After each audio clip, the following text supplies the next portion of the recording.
¿Qué tal, hermanos? ¿Cómo están? Una vez más tengo el agrado de poder compartir el estudio de la palabra de Dios con ustedes y vamos a continuar con el estudio de la carta del apóstol Pablo a los Efesios.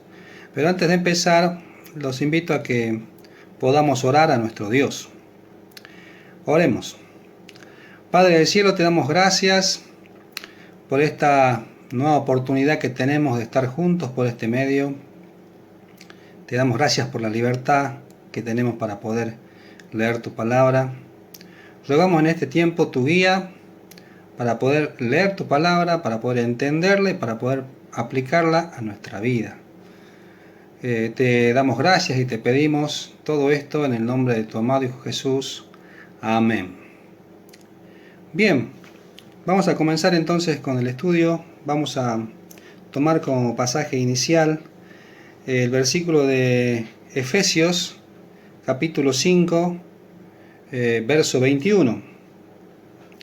Es un versículo cortito que dice así: someteos unos a otros en el temor de Dios. ¿Sí? El tema que vamos a estudiar es el tema de la sujeción.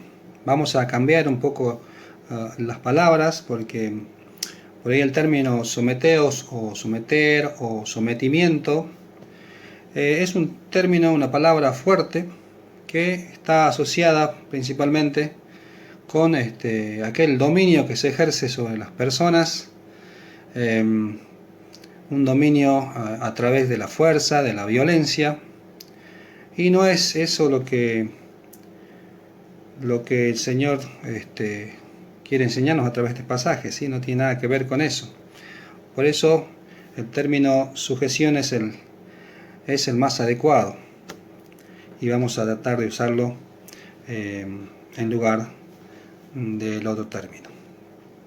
Bien, la primera idea que uno puede extraer de este pasaje que hemos leído, de sujétense unos a otros en el temor de Dios, nos habla de una sujeción mutua, ¿no? Dentro de lo que es la voluntad de Dios. Podemos parafrasearlo de esa forma. Pero cuando hablamos de sujeción, nos estamos refiriendo a la sujeción a las autoridades, ¿no? Y entonces es bueno reflexionar sobre algunas cuestiones, como por ejemplo la razón por la que existen las autoridades. Entonces, en ese sentido podemos decir que los seres humanos somos seres sociales, ¿no? O sea que vivimos dentro de grupos sociales. Estos grupos pueden ser grandes o pequeños. Por ejemplo, el primero de ellos, el más importante quizá para cada persona, es la familia, ¿sí? Que está formada por las personas más cercanas a cada uno de nosotros, ¿sí? Las que tenemos un vínculo de sangre, ¿sí? Pero también tenemos, por ejemplo, el grupo formado por nuestros compañeros de trabajo en el ámbito laboral, ¿no? Es también un grupo social al que pertenecemos. Los cristianos tenemos un grupo social al que pertenecemos, que también es la iglesia, ¿no? La iglesia local, podríamos decir. Y así, ¿no? En los distintos ámbitos de nuestra vida pertenecemos a distintos grupos sociales. Y en cada grupo de personas existen personas, valga la redundancia, que pueden llegar a ser muy diferentes las unas de las otras, ¿sí? Y por lo tanto, entonces se ve necesario, se hace necesario establecer ciertas reglas de convivencia, ¿no? Para lograr que esas personas diferentes entre sí puedan convivir en forma armoniosa y en paz, ¿sí? También, por ejemplo, hay grupos sociales que tienen un objetivo específico, que se forman con objetivos específicos, ¿no? Y entonces es necesario establecer reglas de funcionamiento del grupo para que se pueda cumplir con ese objetivo, ¿no? Por ejemplo, ¿sí? Entonces se hace necesario definir esas reglas de convivencia, reglas de funcionamiento. Entonces es necesario que haya personas que definan esas reglas y que también las hagan cumplir. ¿sí? Para garantizar la armonía dentro del grupo.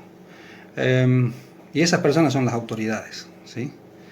Las autoridades dentro de cada grupo social definen las reglas de convivencia y también las hacen cumplir, ¿sí?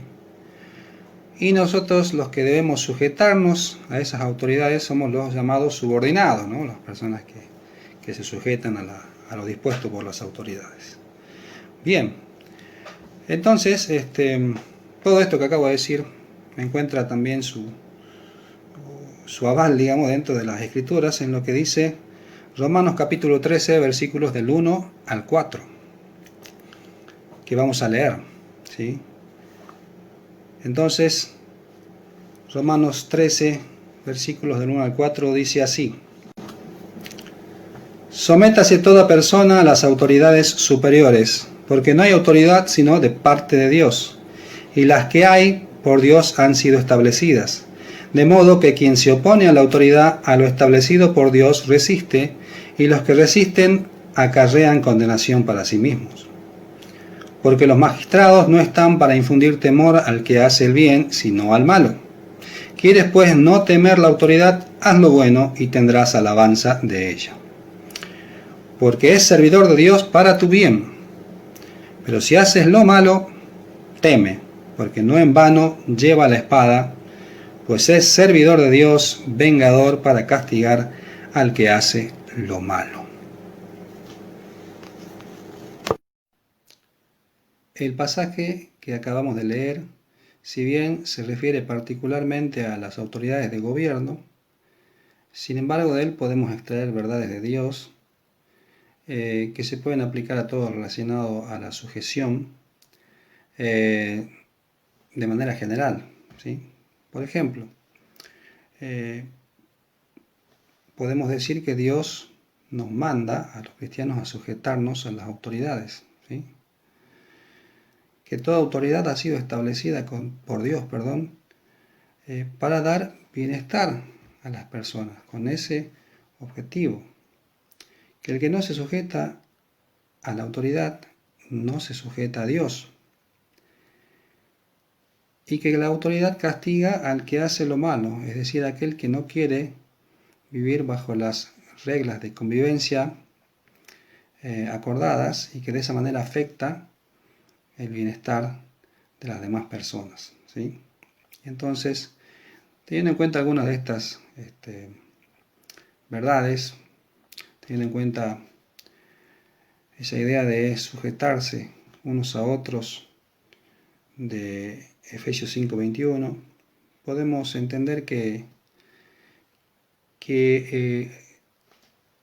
el ocupar una posición de autoridad implica a su vez estar sujeto al cumplimiento de esa función para la cual existe esa autoridad, ¿sí? Que es el de proporcionar el bienestar a los miembros de su grupo, a las personas que están bajo su autoridad, ¿no? A sus subordinados, digamos.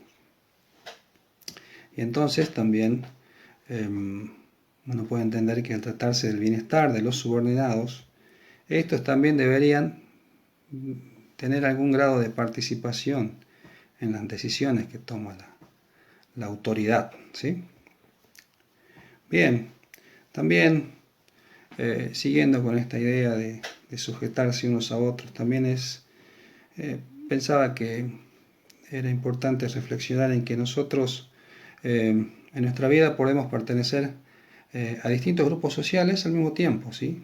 Y entonces podemos en los diferentes grupos sociales ocupar en algunos el cargo o el rol de autoridad y en otros el rol de subordinados, ¿sí? Y entonces cuando nos toque ocupar el cargo de autoridad o la posición de autoridad, seguramente nos gusta o nos gustaría que nuestros subordinados o los que están bajo la autoridad nuestra sean obedientes de buena gana, ¿no? Entonces, teniendo en cuenta eso, Entonces es conveniente y es bueno que nosotros como subordinados, cuando nos toque ocupar ese lugar, también seamos, ¿no? Personas que se sujeten de buena gana a las autoridades que estén en ese momento eh, en, en el cargo, ¿sí? Entonces, esto creo que es la sujeción de la que quiere Dios, ¿sí? Que nos pide Dios. Cuando pensaba en la sujeción que nos pide Dios, pensaba que es una sujeción que tiene que ver con un convencimiento interno, ¿no? De que el respetar a la autoridad y obedecerla es lo correcto delante de Dios, ¿no? Y este convencimiento interno luego se traduce o produce el acto de obediencia, que eh, es visible luego para los demás, pero que surge de algo interno, de un convencimiento interno. Quizá para ilustrar un poco mejor esto que quiero decir, voy a apelar a algo que aprendí en un taller sobre impuestos que hice hace algunos años, en donde la persona que exponía comentaba que los organismos que cobran impuestos clasifican a los contribuyentes, ¿no? A aquellos que pagan los impuestos, los clasifican de acuerdo a la forma en que cumplen con el pago de los impuestos. Y si bien no recuerdo exactamente los nombres dentro de esa clasificación, pero es más o menos como lo voy a describir ahora. En primer lugar estaba el contribuyente, al que se lo rotulaba como el cumplidor responsable, ¿sí? Aquel contribuyente que paga sus impuestos en tiempo y en forma todos los meses y lo hace de buena gana, porque entiende que es su deber como ciudadano y que eso es beneficioso para la sociedad, ¿no? Luego estaba el cumplidor, pero quejoso, ¿sí? Aquel que cumple pero se queja de todo, digamos, lo hace de mala gana.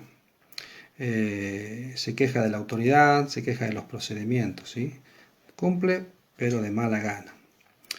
Luego estaba el incumplidor honesto, digamos, que quiere pagar, pero por diversas razones no puede. Y el último era el incumplidor evasor, aquel que no quiere pagar y que hay que ir a buscar para que pague, ¿no? Yo pensaba que nosotros debemos ser como el cumplidor responsable, ¿no? Como el primero de la lista, que paga, cumple en tiempo y forma de buena gana, ¿sí? Aunque es consciente de que quizás el dinero que paga pueda caer en manos de políticos corruptos que se roben ese dinero, ¿no? Sin embargo, él entiende que él está haciendo lo correcto como ciudadano, ¿sí? Y que el hecho de la corrupción, digamos, eso ya no depende de él,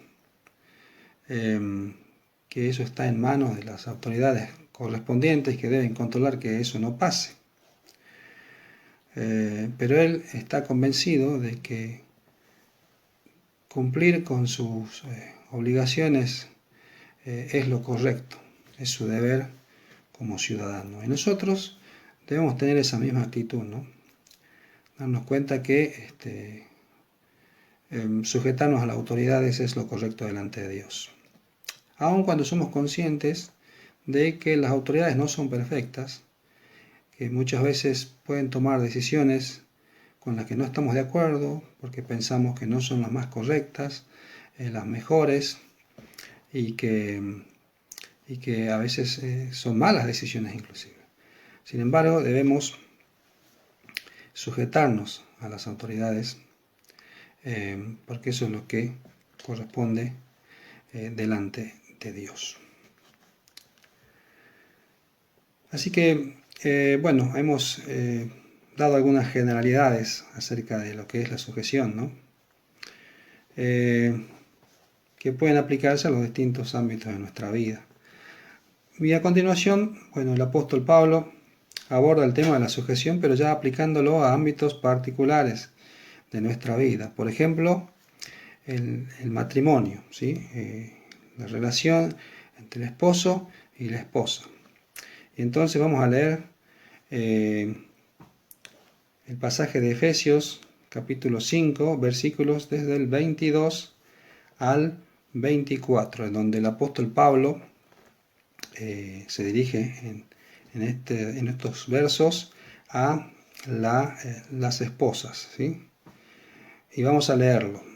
Dice así: las casadas estén sujetas a sus propios maridos como al Señor, porque el marido es cabeza de la mujer, así como Cristo es cabeza de la iglesia, la cual es su cuerpo y Él es su Salvador. Así que, como la iglesia está sujeta a Cristo, así también las casadas lo estén a sus maridos en todo.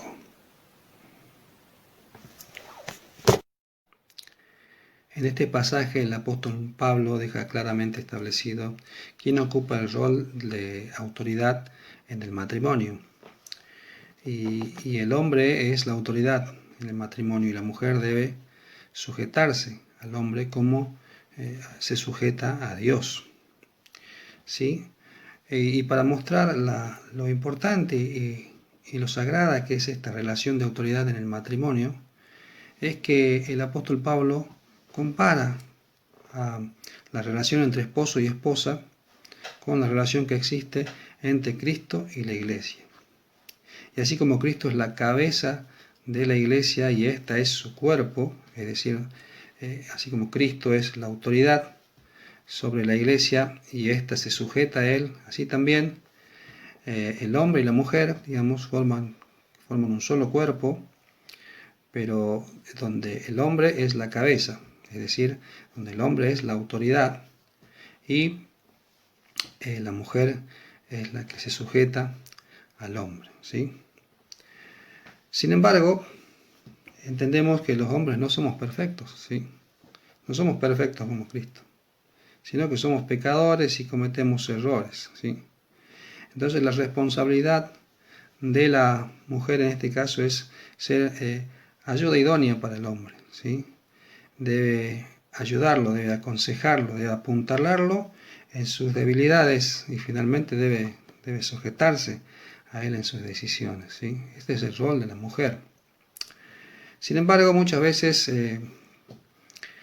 cuando ocurren estas situaciones y el hombre muestra sus debilidades, la mujer decide no sujetarse a su marido e inclusive llega hasta denigrarlo ante los demás, ¿no?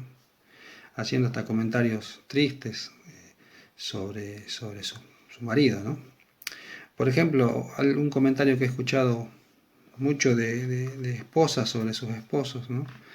Es aquel que dice que mi marido es como un hijo más, ¿no? Seguramente lo han escuchado también algunos de ustedes. Y con este comentario las mujeres lo que hacen es ponerse en la posición de la persona madura que lleva adelante sola el hogar, y al marido lo pone en la posición de aquella persona inmadura que no puede hacer nada por su cuenta, que no sabe tomar decisiones, es decir, un inútil, ¿no? Que a veces hasta ese término utilizan las esposas para referirse a sus esposos. Entonces esto no debe ser así. Esto no debe ser así. La mujer debe respetar a su marido, a su esposo. La mujer debe ser la ayuda idónea, ¿sí? Para su esposo, debe sujetarse a él, debe respetarlo, ¿sí? Este es el rol que Dios le ha asignado a la mujer en el matrimonio. Bien, también el apóstol Pablo tiene palabras para el hombre, ¿no? Como respecto a su relación de autoridad para con la mujer. Y vamos a leer entonces lo que dice Efesios capítulo 5, versículos desde el 25, hasta el 31, que dice así: maridos, amad a vuestras mujeres, así como Cristo amó a la iglesia y se entregó a sí mismo por ella, para santificarla, habiéndola purificado en lavamiento del agua por la palabra, a fin de presentársela a sí mismo una iglesia gloriosa, que no tuviese mancha, ni arruga, ni cosa semejante, sino que fuese santa y sin mancha. Así también los maridos deben amar a sus mujeres como a sus mismos cuerpos. El que ama a su mujer, a sí mismo se ama. Porque nadie aborreció jamás a su propia carne, sino que la sustenta y la cuida, como también Cristo a la iglesia. Porque somos miembros de su cuerpo, de su carne y de sus huesos. Por esto dejará el hombre a su padre y a su madre y se unirá a su mujer, y los dos serán una sola carne. El versículo 32 también dice: grande es este misterio, mas yo digo esto respecto de Cristo y de la iglesia. Aquí Pablo se dirige a los esposos diciéndoles que deben amar a sus mujeres, como Cristo amó a la iglesia. Nuevamente utiliza la comparación con la relación de Cristo con su iglesia para hacer comprender al esposo lo que Dios espera de él en su relación con su esposa, ¿no? Y Pablo explica aquí en estos pasajes todo lo que Cristo hizo por la iglesia, ¿sí? Que resumiendo es lo que todos conocemos, que Cristo murió y resucitó por el pecado de los creyentes, para librarlos del pecado y sus consecuencias, que nos ha dado a los creyentes una esperanza de vida eterna para vivirla con Dios en su gloria, ¿sí? Y que hasta tanto eso ocurra, Cristo también nos ayuda a conocer más la palabra de Dios y a ser cada vez más obedientes a ella. Por eso en estos pasajes usa la palabra purificada, santificada, glorificada, ¿no? Referidos a la iglesia. Habla de una iglesia sin mancha, sin arrugas, sin cosas semejantes, ¿sí? Todas palabras que hacen referencia al pecado. En resumen, podemos decir que Cristo se entregó para darle el máximo bien a su iglesia, ¿sí? Librándola del máximo problema, el máximo mal que tenía la iglesia, los creyentes, que era el pecado. Así que entonces, trasladando eso a la relación del esposo con su esposa, el esposo tiene como autoridad la responsabilidad de buscar el máximo bien de su esposa, ¿sí? El esposo está sujeto a esta responsabilidad, debe cumplirla, ¿sí? Y como se trata del bien de la mujer, de la esposa, uno puede entender también que el hombre debe darle entonces un grado de participación adecuado a la mujer en el ejercicio de su autoridad, o sea, en la toma de las decisiones. Esto es algo que aprendemos de este pasaje. Otra verdad que enfatiza este pasaje en los siguientes versículos es el hecho de que el hombre y la mujer, el esposo y la esposa, ya no son dos cuerpos, sino son uno solo, ¿sí? Forman un solo cuerpo. Y entonces, como es natural para el ser humano el amarse a sí mismo, el cuidar y sustentar su propio cuerpo, entonces así el esposo debe amar a su esposa, cuidarla y sustentarla, es decir, proveerle todo lo que necesita, como si fuera a sí mismo, porque ya no son dos cuerpos, sino uno solo. Por esta razón, entonces, es antinatural, es inconcebible e inaceptable que el esposo no cuide y no sustente a su esposa, más aún que le haga daño físico, ¿sí? O verbal o psicológico, como también se lo describe, ¿sí? El esposo es autoridad para amar y cuidar y sustentar a la esposa. Y posteriormente, en los siguientes versículos, el apóstol Pablo trata otro tipo de relación de sujeción, ¿sí? El de los padres y los hijos. Y entonces, para ver este tema, vamos a leer entonces Efesios capítulo 6, versículos del 1 al 4, que dice así: Hijos, obedeced en el Señor a vuestros padres, porque esto es justo. Honra a tu padre y a tu madre, que es el primer mandamiento con promesa, para que te vaya bien y seas de larga vida sobre la tierra. Y vosotros, padres, no provoquéis a ira a vuestros hijos, sino criadlos en disciplina y amonestación del Señor. Y en este pasaje Pablo manda a los hijos a sujetarse a la autoridad de sus padres, porque esto es lo bueno delante de Dios. Y es tan bueno que Pablo, a manera de incentivar a los hijos a cumplir con este mandamiento, es que les recuerda el primer mandamiento con promesa, ¿sí?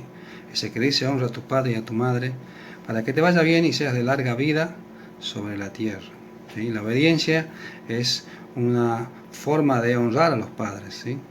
Y cuando un hijo lee esta promesa, no le deben quedar dudas, no tienen que quedarle dudas acerca de realmente cumplir con la obediencia, con la sujeción a los padres. Aunque los padres no sean perfectos, aunque los padres también cometan errores y cometan pecados, la obediencia a los padres es lo correcto delante de Dios. Por otro lado, a los padres, Pablo les dice que son autoridad ¿para qué? Para criar a los hijos en la disciplina y amonestación del Señor.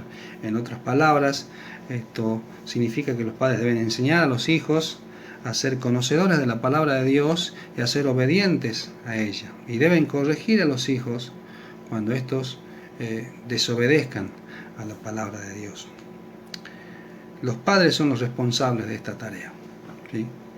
No son los abuelos, no son los tíos, ni los maestros de la escuela bíblica. Los padres son los que están sujetos a esta responsabilidad, y deben cumplirla.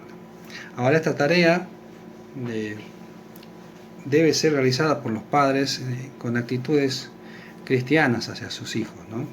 Por ejemplo, por citar algunas, deben usar palabras suaves con ellos, ¿sí? No deben burlarse de ellos, no insultarlos, no humillarlos, no poner en evidencia sus errores ante los demás, cumplir con las cosas que se le dicen, con las promesas que se le hacen a los hijos, explicarles las razones de una medida de corrección, ¿sí? Decirles la verdad, no mentirles y, por ejemplo, ser ejemplos para ellos de lo que les enseñamos. Aquello que les enseñamos debemos nosotros cumplirlo, ¿no? Si no lo hacemos de esta manera, en nuestros hijos podemos provocar enojo, ira, desaliento, y esto no es la voluntad de Dios, no es lo que Dios quiere. Finalmente, la última relación de sujeción que Pablo trata es la que está relacionada con el amo y sus siervos, ¿sí? Y esto lo encontramos en Efesios capítulo 6, versículos desde el 5 hasta el 9, y los vamos a leer también.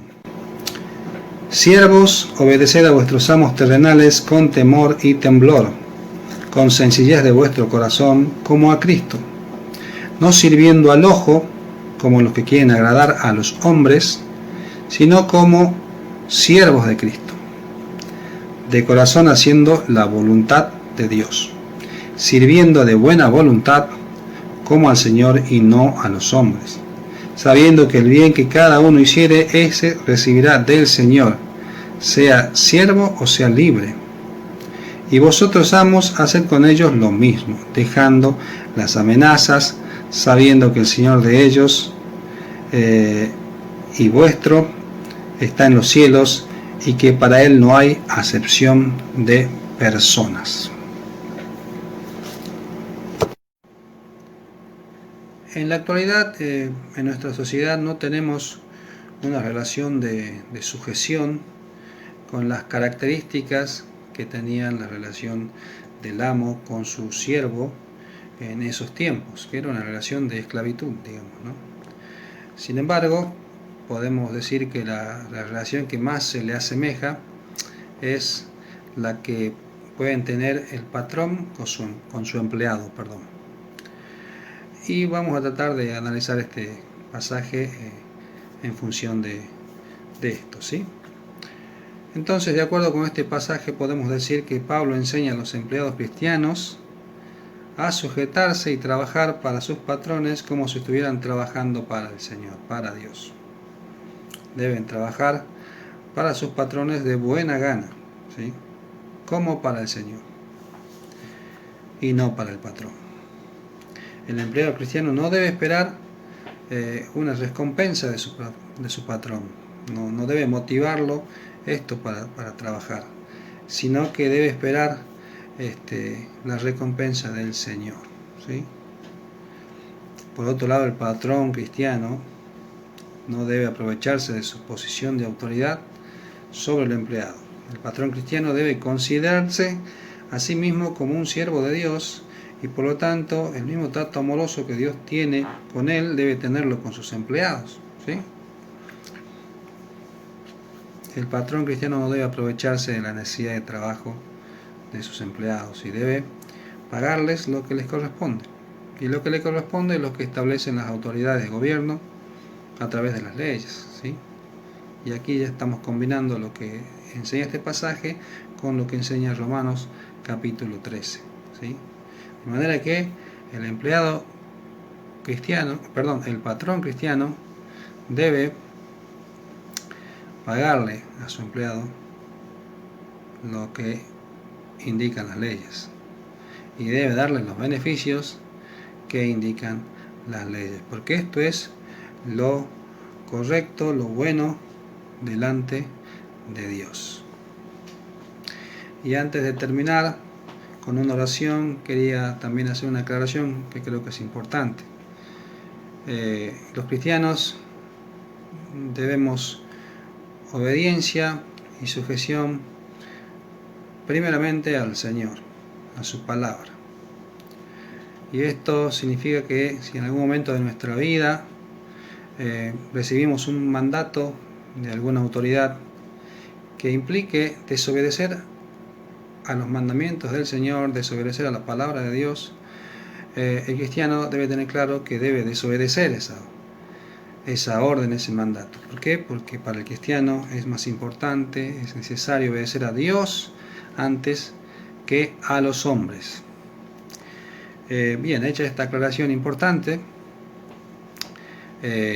voy a tener una palabra de oración para terminar con este estudio. Vamos a orar. Padre del cielo, te agradecemos porque pudimos leer tu palabra y estudiarla. Gracias, Señor, porque tenemos esa libertad. Enséñanos, Señor, principalmente a ser obedientes a ti, a tu palabra, y también a ser obedientes a las autoridades que tú has establecido, Señor.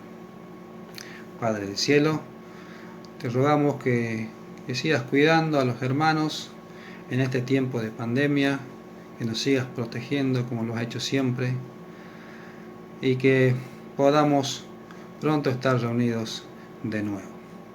En el nombre de tu amado Hijo Jesús, amén. Bien, hermanos, gracias por escuchar y espero haya sido de bendición y nos veremos pronto.